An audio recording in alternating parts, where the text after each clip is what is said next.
Okay, now is it fine? Is it visible? Okay, just type in the chat box. I guess it is showing in my screen. Okay, so I was just talking about this. Okay, the types of protein I mean receptor. So कुछ receptor जो आपके surface पे पाए जाते हैं, ठीक है. तो जनरली क्या है, वो सरफेस पे पाए जाते हैं, तो वहाँ पे आपके वाटर लविंग जितने भी लिगेंड्स हैं वो इजीली बाइंड हो जाते हैं. फिर वो सिग्नल को रीड करता है और आगे उसको फॉरवर्ड करता है और फिर सेलुलर रिस्पॉन्स आता है. ठीक है. तब सेल के अंदर जो भी एक्टिविटी या चेंजेस आते हैं उसकी वजह से कुछ लिगेंड्स जो रहते हैं वो क्या हाइड्रोफोबिक नेचर के होते हैं. वो हाइड्रोफोबिक नेचर के होने की वजह से क्या है, उनको इजीली हेल्प करता है इनसाइड उसको परमिएट होने में और सेल के अंदर जाता है. और ये सेल के अंदर जाने से क्या होता है, सेल के अंदर जो रिसेप्टर होते हैं उनके लिए उस पर जाके बाइंड करता है. Then in a same manner वो अपना सिग्नल जो है उसको आगे ट्रांसड्यूस करता है. देन सेलुलर रिस्पॉन्स जनरेट होता है. ठीक है. So in case of this intracellular receptor, अगर लिगेंड को बाइंड होना है तो it has to be very hydrophobic in nature, मतलब लिपिड सोल्यूबल होना चाहिए तभी वो इजीली क्रॉस कर सकता है. और हमने जब we had seen about this transportation across the cellular membrane, तो वहाँ पे हमने देखा था कि जो वाटर लविंग मॉलिक्यूल्स रहते हैं उनको they they are not able to cross the cell membrane very easily. But जो लिपिड लविंग जो मॉलिक्यूल्स होते हैं वो नॉन पोलर के नेचर की जो होते हैं वो इजीली क्रॉस करके अंदर चले जाते हैं. करेक्ट.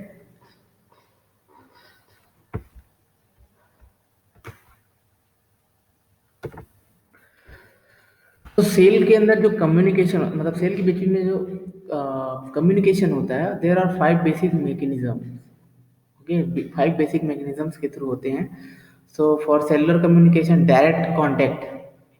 ठीक है. डायरेक्ट कांटेक्ट मीन्स आपका सेल जो रहते हैं आपस में कनेक्टेड रहते हैं एकदम क्लोज कांटेक्ट में, जैसे कि हमने टाइट जंक्शन देखा. ठीक है. तो वहाँ पे जहाँ पे टाइट जंक्शन रहता है मतलब डायरेक्ट कांटेक्ट में रहते हैं सेल्स, वहाँ पे होता है.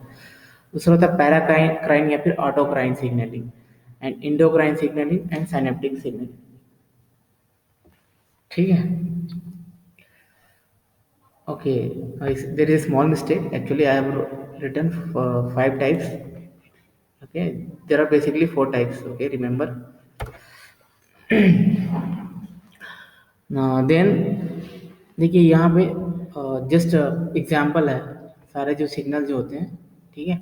सो जो टाइट जंक्शन जो रहते हैं उसमें क्या होता है, सेल जो रहते हैं आपस में प्रॉक्सिमिटी में रहते हैं और जो सिग्नलिंग मॉलिक्यूल्स है मेम्ब्रेन बाउंड जो सिग्नल मॉलिक्यूल रहता है वो क्या होता है, सिग्नल को एक सेल से दूसरे सिग्नल में ट्रांसफर करने में हेल्प करते हैं.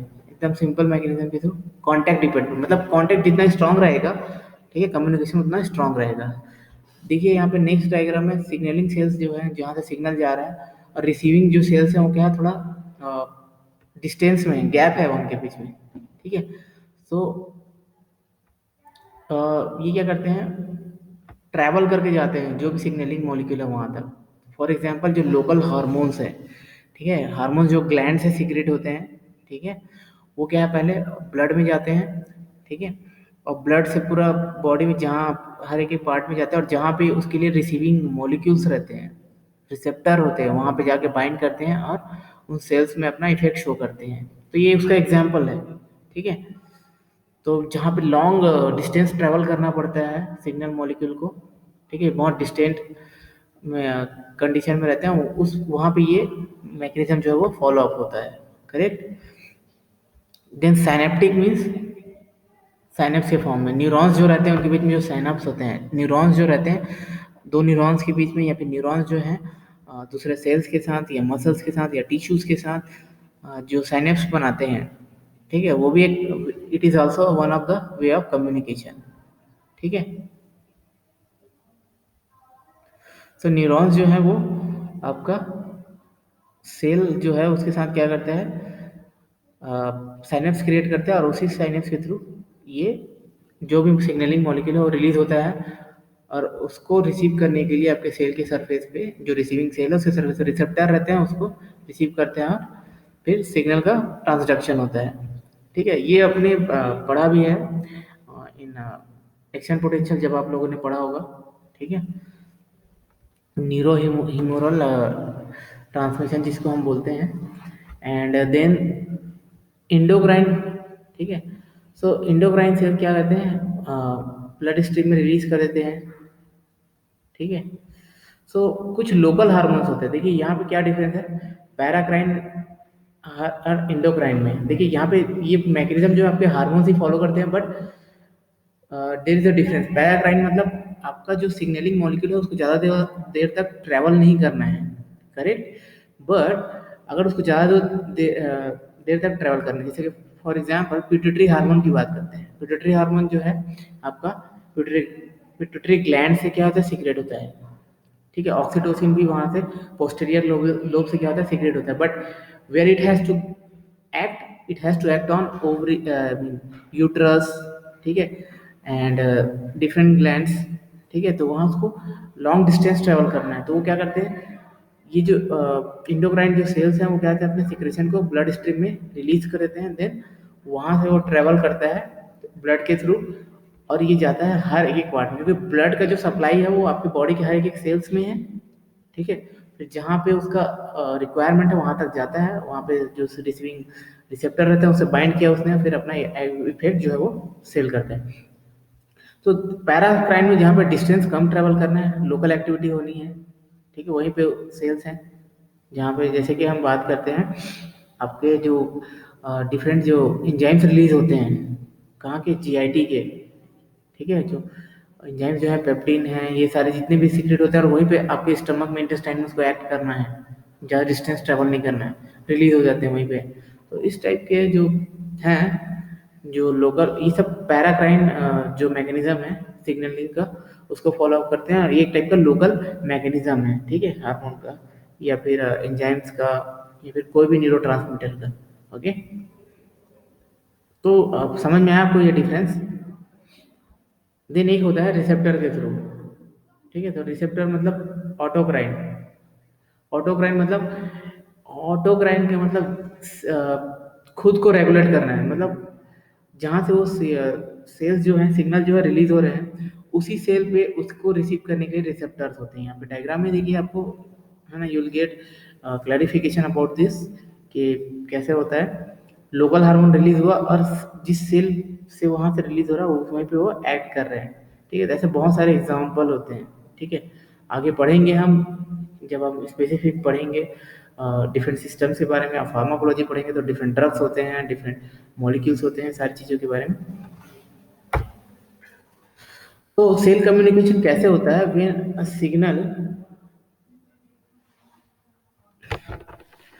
somebody asking to repeat me something, what do you want to get repeated?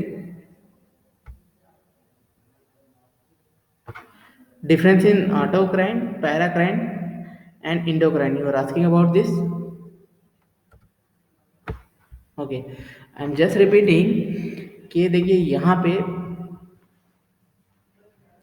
Autocrine, auto मतलब खुद, अगर देखिए कोई भी सिग्नलिंग मॉलिक्यूल है, वो उसको अपना इफेक्ट शो करना है, तो उसको रिसीव करने के लिए रिसेप्टर्स होने चाहिए कहीं ना कहीं, तभी वो जाएगा, रिसेप्टर से बाइंड होगा, फिर उस सेल को अफेक्ट करेगा, करेक्ट। तो ये उसके जो रिसेप्टर मॉलिक्यूल है उसका डिस्टेंस या लोकेशन जहाँ पे, उसके हिसाब से ये जो टाइप्स हैं या मैकेनिज्म है वो डिफर करते हैं। पहला रहता है जैसे पैराक्राइन। पैराक्राइन मतलब लोकल मैकेनिज्म, जहाँ पे उसके सेल्स रहते हैं आसपास ही उसको रिसीविंग सेल्स होते हैं, वहीं पे उसका इफेक्ट शो करना है। फॉर एग्जांपल आपके जो वो होते हैं, क्या बोलते हैं, जीआईटी के जो सेल्स रहते हैं, वहाँ से डिफरेंट जो हार्मोन्स जो हैं, है ना, डिफरेंट डिफरेंट डाइजेस्टिव जो एंजाइम्स हैं, ठीक है, वो क्या करते हैं, यहीं पे रिलीज होते हैं। ठीक है, स्टमक में ही आपके इंटेस्टाइन में अलग, वहीं पे। ठीक है, और ओके, ठीक है, तो जो रिसीविंग मॉलिक्यूल्स हैं वो जस्ट ज़्यादा डिफरेंस में नहीं रहते हैं, और वहीं पे उसको रिसीव करके अपना इफेक्ट जो है वो शो करता है। ठीक है, और एंडोक्राइन मतलब जो डिफरेंट हार्मोन्स होते हैं जिसको लॉन्ग डिस्टेंस ट्रेवल करना है। मैंने एग्जांपल बताया जैसे कि पिट्यूटरी ग्लैंड हो गया, ऑक्सीटोसिन हार्मोन हो गया, ठीक है, थायराइड हार्मोन हो गया, जिसका बहुत इंपॉर्टेंट फंक्शन है ना, पूरा बॉडी ग्रोथ के लिए रिस्पॉन्सिबल रहता है, जिसको ट्रेवल करना है बॉडी के हर एक एक पार्ट तक जाना है, तो क्या करता है अपने सिक्रेशन को ब्लड में रिलीज करता है। ठीक है, तो यहाँ पे लिगेंड क्या हो गया, वो हार्मोन्स है ना, ऑक्सीटोसिन की बात करते हैं। ऑक्सीटोसिन जो रहता है उसको रिसीव करने के रिसेप्टर कहाँ पे होता है, यूट्रस में है। ठीक है, और यूट्रस में जाके वो अपना इफेक्ट दिखाता है, फिर यूट्रस को क्या करता है, कॉन्ट्रैक्ट करता है। ठीक है, चाइल्ड बर्थ के टाइम। तो ये सारे प्रोसेस जो होते हैं क्या होते हैं, मतलब लॉन्ग डिस्टेंस ट्रेवल करना है, और ब्लड का सप्लाई जो है वो पूरे बॉडी में है, हर एक सेल्स में, तो उसी के माध्यम से जहाँ पे उसकी आवश्यकता है, जहाँ पे उसको अफेक्ट करना है, जिस ऑर्गन को, जिस पार्ट को, वहाँ पे जाके वो अपना इफेक्ट शो करता है। करेक्ट। ऑटोक्राइन का क्या मतलब है, ऑटोक्राइन जो है, जो सेल है जो उसको सीक्रेट कर रहा है, ठीक है, वही पे उसी सेल की सरफेस पे उसके लिए रिसेप्टर रहता है जो उसके रेगुलेशन को कंट्रोल करता है। ठीक है, तो बहुत सारे न्यूरोट्रांसमीटर्स आप पढ़ेंगे जहाँ पे ऑटो रेगुलेटर या सेल्फ रिसेप्टर्स होते हैं। ठीक है, जो उसके सिक्रेशन को कंट्रोल करते हैं। मतलब देखिए, फॉर एग्जांपल मैं बता रहा हूँ, देखिए सिलेक्टिव सीरोटोनिन रीअपटेक इनहिबिटर, ठीक है, ये ट्रांसपोर्टर्स होते हैं। ठीक है, ये मतलब आपके ब्रेन में जो न्यूरॉन्स हैं वहाँ पे रिलीज होते हैं ये हार्मोन्स, ये जो न्यूरोट्रांसमीटर है, और इसका एक स्पेसिफिक फंक्शन होता है हमारे बॉडी में, जो है मूड को एलिवेट करना या फंक्शन को मेंटेन करना, ये सारी चीज़ें, तो वो कंटिन्यू क्या होते रहता है, रिलीज होते रहता है, उसका एक फंक्शन है। बट कुछ ऐसे मॉलिक्यूल्स जो हैं उसका खुद के कंट्रोल को रिलीज करते हैं। ठीक है, वो जाता है और क्या करता है अपने ही सेल पे, ठीक है, वहाँ पे उसको रिसीव करने के लिए क्या होता है, रिसेप्टर्स होते हैं। ठीक है, वो रिसेप्टर को क्या होते हैं, वो रिएप्टेक को इनिबिट करना है उसको। ठीक है, मतलब यहीं पे रिलीज होते हैं और वापस चले जाते हैं। तो अगर आपको वहाँ पे कॉन्सेंट्रेशन को बढ़ाना है, ज़्यादा देर तक अवेलेबल कराना है उस हार्मोन या न्यूरोट्रांसमीटर को, तो यहाँ से मॉलिक्यूल रिलीज होते हैं और उसी सेल के सरफेस पे जाके एक्ट करते हैं, और ये उसके सिग्नल को रिसीव कर लेता है कि अब हमको सिक्रेशन को बढ़ाना है, मेंटेन करके रखना है कांस्टेंट। तो क्या करते हैं, रीअपटेक जो है उसको ब्लॉक करना है, तो वहाँ पे जो ट्रांसपोर्टर्स रहते हैं रीअपटेक करने के लिए, उस ट्रांसपोर्टर को क्या करते हैं, ब्लॉक कर देते हैं। मतलब वो ट्रांसपोर्टर का ही काम है, ये जो मॉलिक्यूल्स रिलीज हो रहे हैं उसको फिर से अपने अंदर ले लेता है, वो रीअपटेक कर लेता है। ठीक है, तो ऐसे बहुत सारे ड्रग्स या मैकेनिज्म के बारे में आप लोग पढ़ेंगे। ठीक है, ज़्यादा कंफ्यूज मत हो जाइए आप लोग, बस just be patient, you will get to know about everything. धीरे धीरे आपको सारी चीज़ें समझ में आएंगी। Okay, so when a ligand binds to a receptor protein, the cell has a response. ठीक है, हमने ऑब्वियसली देखा अभी। ओके, देन सिग्नल ट्रांसडक्शन जो है वो events within the cell that occur in response to a signal. Signal transduction क्या होता है, एक इवेंट होता है या मैकेनिज्म या फिर टाइम ऑफ इवेंट्स होता है। ठीक है, जो एक स्टेप में हो सकता है, दो स्टेप में, मतलब मल्टीपल स्टेप्स में भी हो सकता है। और ये कब होता है, जब सेल जो है उसको रिस्पॉन्स मिलता है ना, मतलब जो सिग्नल मॉलिक्यूल है उसका रिस्पॉन्स करता है। ठीक है, इसी के थ्रू।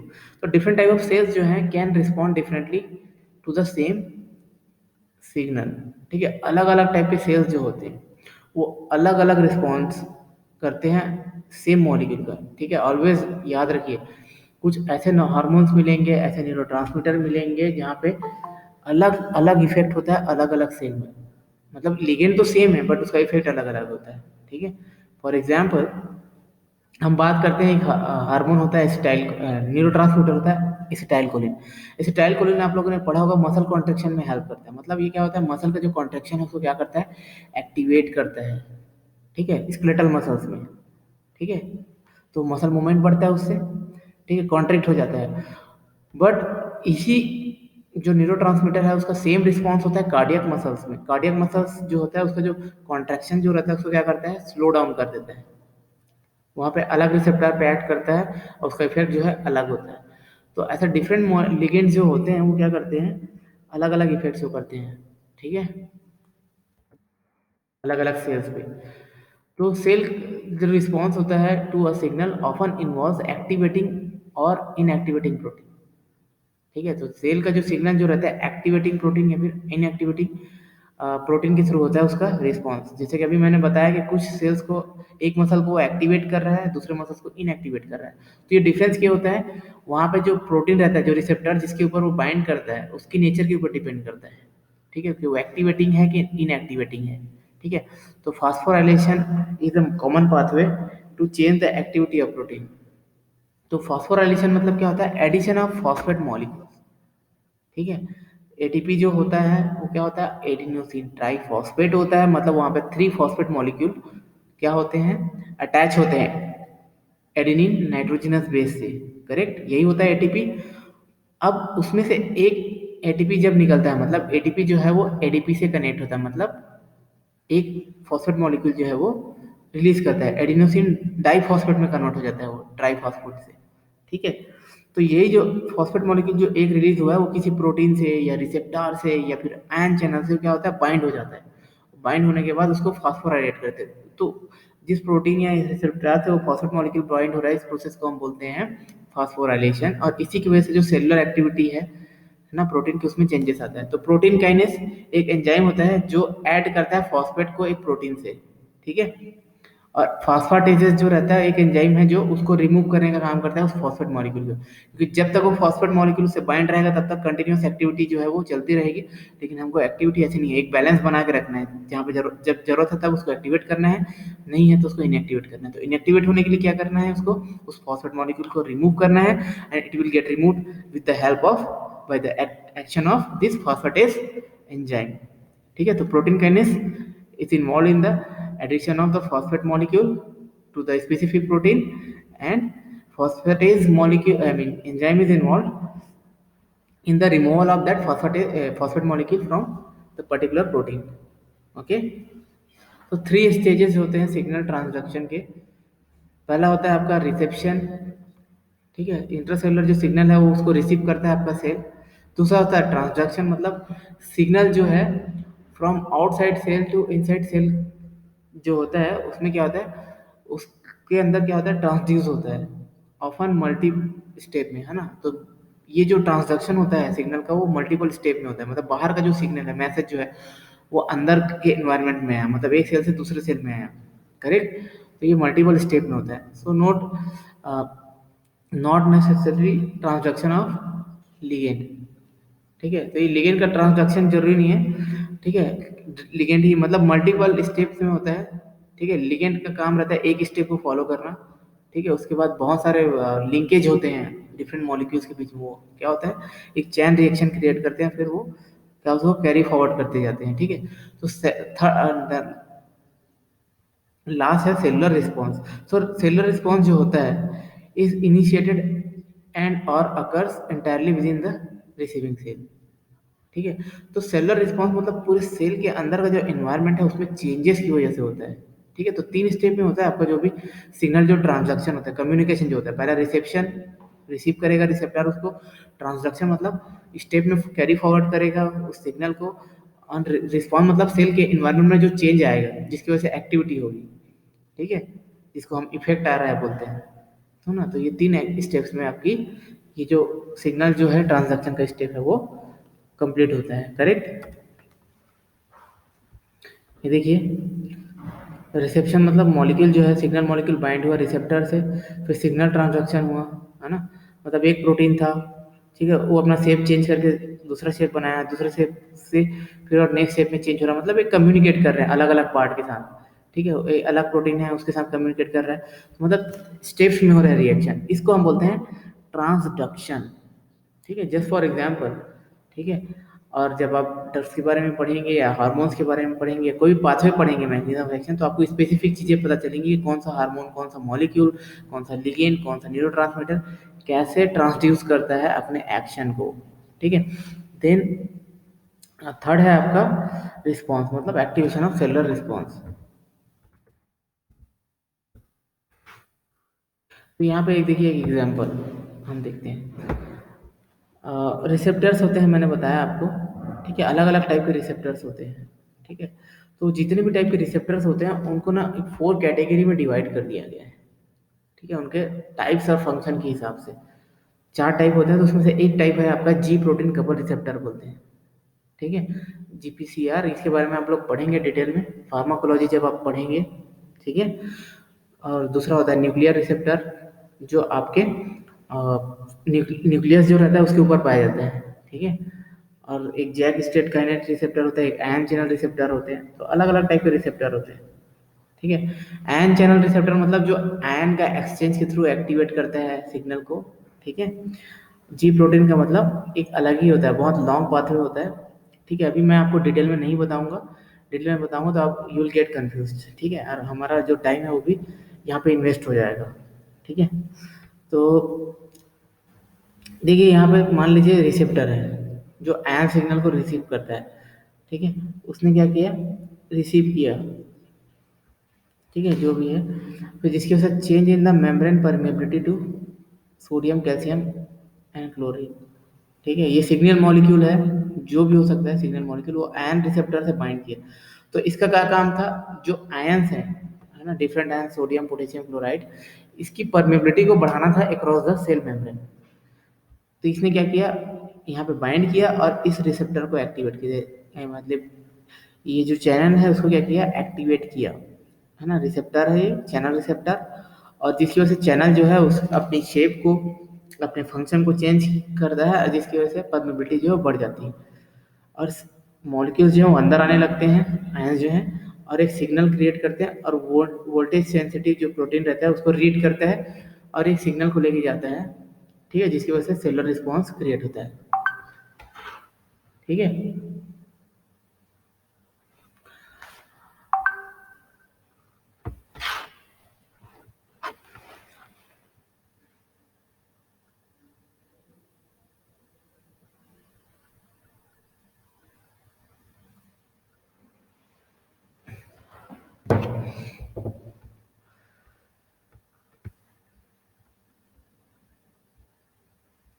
तो देखिए ये, और एक होता है जैसे कि जी प्रोटीन कपल रिसेप्टर की हम बात करते हैं, तो ये क्या है, थोड़ा कॉम्प्लेक्स टाइप का रिसेप्टर है जो अपने एक्टिविटी को मल्टीपल स्टेप में करता है, ठीक है। तो ये स्टेप 2 1, 2A, 2B, 2C, मतलब मल्टीपल स्टेप में करता है, और अल्टीमेटली ये अपना रिस्पॉन्स जो है उसको, ओवरऑल जो इफेक्ट है उसको शो करता है, ठीक है। तो इस तरह से डिफरेंट मैकेनिज्म से रिस्पॉन्स है वो सिंपल भी हो सकता है, कॉम्प्लेक्स भी हो सकता है, मतलब सिंगल स्टेप में भी हो सकता है, मल्टीपल स्टेप में भी होता है। वो आपके जो रिसेप्टर है, रिसीविंग जो रिसेप्टर है उसका नेचर कैसा है उसके ऊपर डिपेंड करता है, करेक्ट। रिसेप्शन मतलब एक्सटर्नल सिग्नल है, एक्सटर्नल सिग्नल जो है वो क्या होता है, साउंड के फॉर्म में भी आ सकता है, फिजिकल स्टिमुलस के भी फॉर्म में आ सकता है, केमिकल फॉर्म में भी आ सकता है, न्यूरोट्रांसमीटर किसी भी फॉर्म में आ सकता है, हार्मोन्स के फॉर्म। रिसेप्टर उसको रिसीव किया, ट्रांसड्यूस किया, एम्पलीफाई किया, है ना। एम्पलीफायर का क्या काम होता है, जो भी सिग्नल आ रहा है उसके मैग्नीट्यूड को क्या करना, मैग्नीफाई करना, बढ़ाना, ताकि उसको ईजी जो है, ईजी हो, जो भी रिसीवर है, जो इफेक्ट है उसको क्या होता है, रिसीव करने में या समझने में या डिकोडिंग करने में, यही काम होता है एम्पलीफायर का, आप लोगों ने पढ़ा है।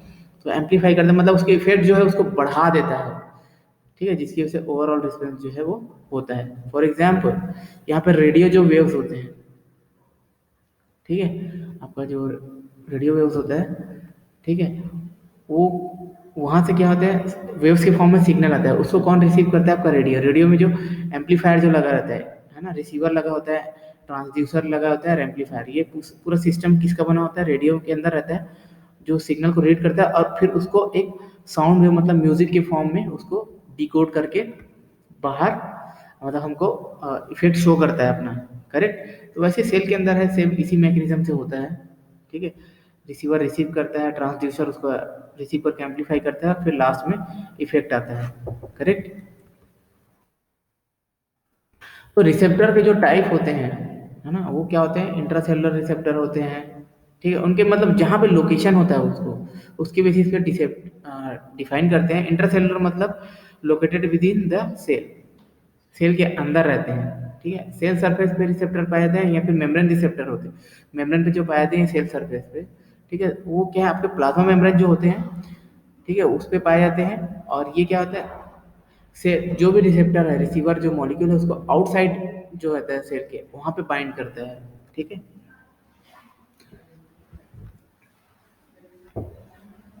ठीक है, बेसिकली 4 टाइप का रिसेप्टर होता है, यहाँ पे एक रिसेप्टर मेंशन नहीं किया है यहाँ पे, ठीक है। तो एक होता है एंजाइम लिंक्ड रिसेप्टर, ठीक है, चैनल लिंक्ड रिसेप्टर, जो an channels that opens in response to a signal. तो ये क्या है, एन चैनल रिसेप्टर होते हैं, जब भी लिगेंड जो है उससे बाइंड होता है, ठीक है, तो उसके रिस्पॉन्स में क्या होता है, जो एन चैनल है वो क्या होता है, ओपन हो जाता है, ठीक है, जिसकी वजह से परमिबिलिटी जो है आयंस की वो बढ़ जाती है, और फिर अंदर जाने से वोल्टेज में चेंज होता है, ठीक है, वोल्टेज में चेंज होने की वजह से सेलुलर रिस्पॉन्स आता है, ठीक है। ये इसका बेस्ट एग्जांपल आपका जो वो होता है, क्या बोलते हैं आपका, एक्शन पोटेंशियल जो होता है न्यूरॉन्स में, न्यूरोह्यूमरल ट्रांसमिशन में, वो इसका बेस्ट एग्जांपल है, ठीक है, आयन चैनल जो रिसेप्टर है उसका। और इंजाइमेटिक रिसेप्टर जो है वो क्या होते हैं आपके, रिसेप्टर्स इज एन एंजाइम, है ना, ये रिसेप्टर जो होता है वो एक एंजाइम होता है बेसिकली, एंजाइम भी प्रोटीन ही होते हैं। So is activated by the signal, और ये एंजाइम एक्टिवेट हो जाता है प्रोटीन के सिग्नल की वजह से, ठीक है। And ji protein couple receptor है, ठीक है।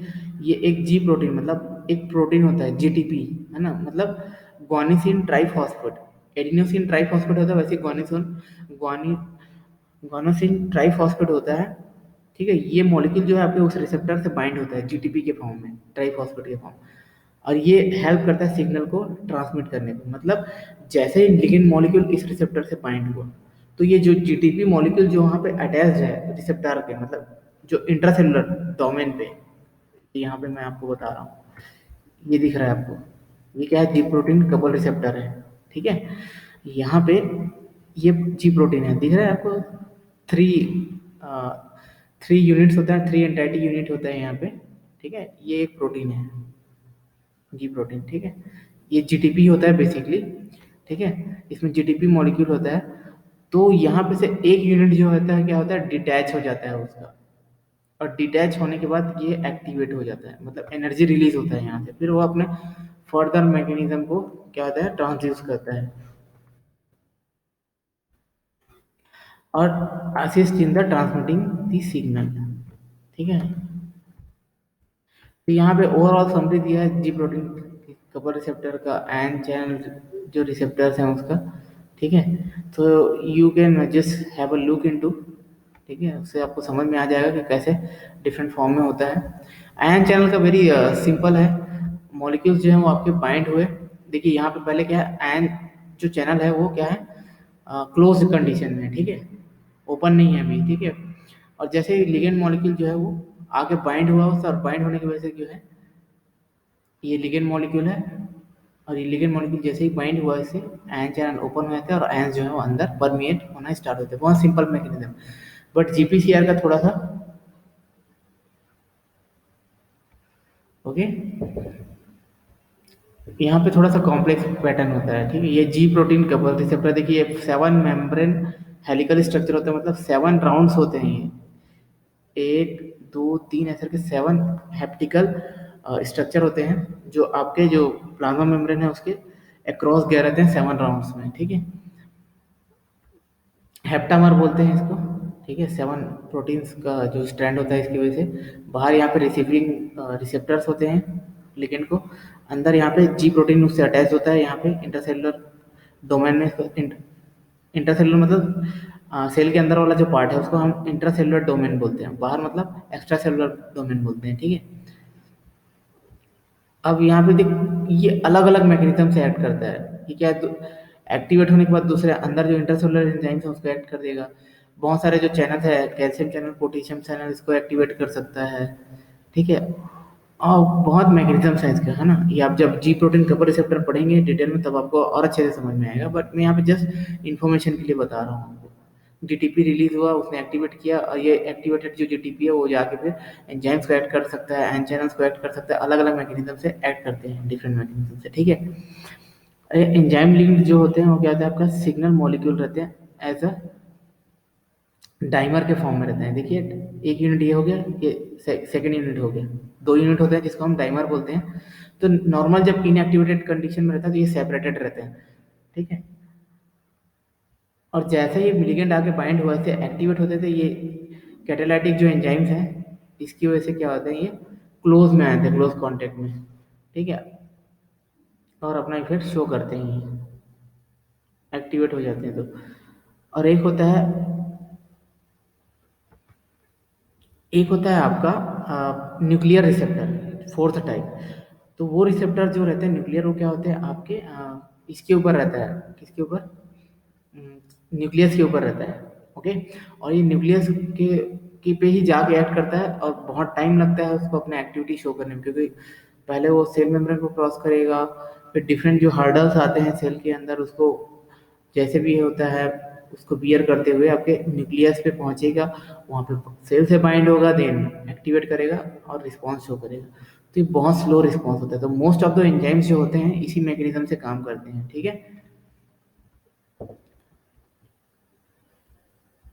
तो यहाँ पे देखिए एक एग्जांपल दिया है आपका एंजाइम लिंक जो रिसेप्टर है उसका। ठीक है। तो पहले यहाँ पे इनएक्टिव कैटालाइटिक डोमेन रहता है ना, इनएक्टिव रहता है। कैटालाइटिक एंजाइम्स होते हैं, ये डोमेन होता है जिनका काम है कैटालाइसिस करना, मतलब ब्रेक करना, किसी भी चीज़ को एक्टिवेट करना। कैटालाइटिक मतलब कोई भी रिएक्शन को कैटालाइज करना, प्रोसेस को इनिशिएट करना। ठीक है। कैटालाइसिस का यही मतलब होता है। ठीक है। वो इनिशिएट भी कर सकता है, स्लो डाउन भी कर सकता है, मतलब वो कंट्रोल करता है रेट ऑफ रिएक्शन को। तो यहाँ पे हम किसकी बात कर रहे हैं, बायोलॉजिकल रिएक्शन की बात कर रहे हैं, सेल के अंदर जो हो रहा है। ठीक है। तो आपका प्रोटियोलाइसिस होता है बाय दी,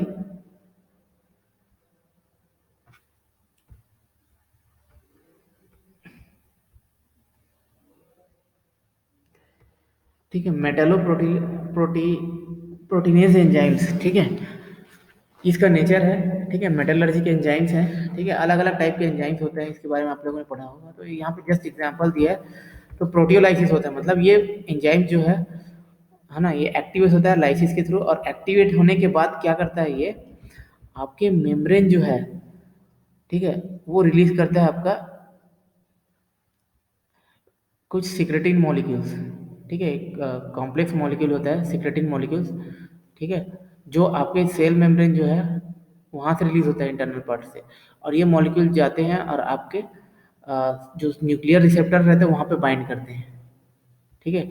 और फिर वो सिग्नल लेके जाते हैं कि किसी स्पेसिफिक टाइप का प्रोटीन है, या फिर वो है ट्रांसपोर्टर है, उसका प्रोडक्शन स्टार्ट करना है, इस टाइप से। तो इसका एक एग्जांपल है कि ग्लूकोज को लिए जो हमको इंसुलिन जो हार्मोन रहता है वो इसी मैकेनिज्म से काम करता है। इंसुलिन हार्मोन क्या करता है, पहले जाके इसी टाइप के जो रिसेप्टर है जो सेल पे वहाँ पे बाइंड करता है, फिर वो एक सिग्नल लेके जाता है कि हमको ग्लूकोज जो मॉलिक्यूल है उसको रिसीव करने के लिए ट्रांसपोर्टर्स की आवश्यकता है, जिसके थ्रू वो अंदर आ सके सेल के अंदर। ठीक है। तो वो सिग्नल को लेके जाता है किसके अंदर, न्यूक्लियस के पास। और न्यूक्लियस फिर प्रोटीन सिंथेसिस का मतलब ट्रांसक्रिप्शन होता है, ट्रांसक्रिप्शन के बाद ट्रांसलेशन होता है, फिर उससे बहुत सारे प्रोटीन बनते हैं। वो स्पेसिफिक टाइप के प्रोटीन जो रहते हैं वो स्पेसिफिक टाइप के ट्रांसपोर्टर को बनाते हैं, फिर वो ट्रांसपोर्टर जो है यहाँ पे शिफ्ट हो जाते हैं कहाँ पे, आपके सेल के सरफेस पे। फिर वो ट्रांसपोर्टर फिर रिसीव करने का काम करते हैं आपके किसको, ग्लूकोज मॉलिक्यूल। तो एकदम कॉम्प्लेक्स मैकेनिज्म है। ठीक है। वन बाय वन स्टेप में होता है। जस्ट फॉर जनरल इन्फॉर्मेशन, जब आप इंसुलिन का मैकेनिज्म ऑफ एक्शन पढ़ेंगे, ड्रग्स पढ़ेंगे, तो और इस क्लियर हो जाएगा आपको। ठीक है। तो ये अलग अलग जस्ट मैकेनिज्म है कि कैसे सेल आपस में कम्युनिकेट करते हैं, मैसेज को कैसे, है ना, एक सेल से दूसरे सेल में कैसे कम्युनिकेट करते हैं, और मतलब कैसे वर्कआउट करते हैं, है ना, होल ऑर्गन की तरह। ठीक है।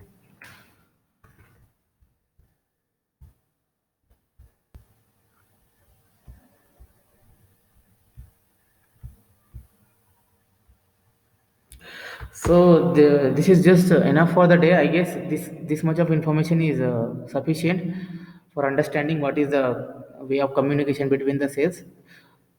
Okay.